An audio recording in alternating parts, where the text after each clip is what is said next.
Itu. Dia buat apa tu? Cepatlah. Buat. Tadi. Nak basuh pampers ke? Nak pakai buat apa ni? Tadi pakai cuci dala. Cuci kepala dia. Ya kan basuh berak. Hah? Ke dia berak? Ke dia kencing? Dia kencing. Ya. Dia kencing. Lantai. Gimana? Oi. Baby ni nangis. Cepat. Weh. Dia tanam. Itu tarik boy. Lah banyaknya pakai tisu. Okeylah. Pakailah satu lagi. Okey dia okey.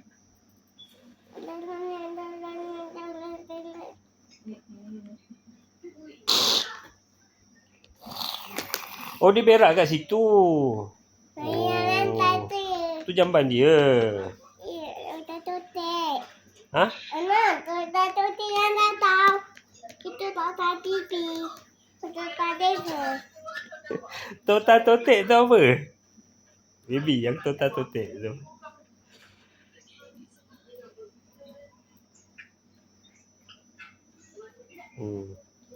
Bersihkan buntut dia.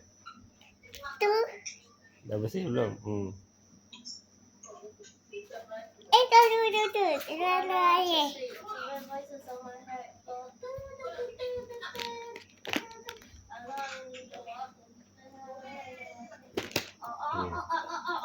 Ambillah satu lagi. Ambil satu lagi. Okey. Tutup. Okey, tutup. Tak apa, tutup dia. Dah tutup dia boleh. Dia boleh tutup. Okey dah. Dah tutup.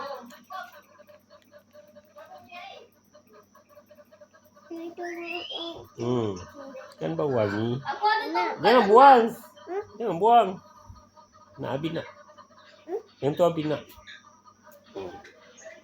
Ambil. Okay. Satu. Lah ada dua. Okey tak apa pakai je. Pakailah dua-dua.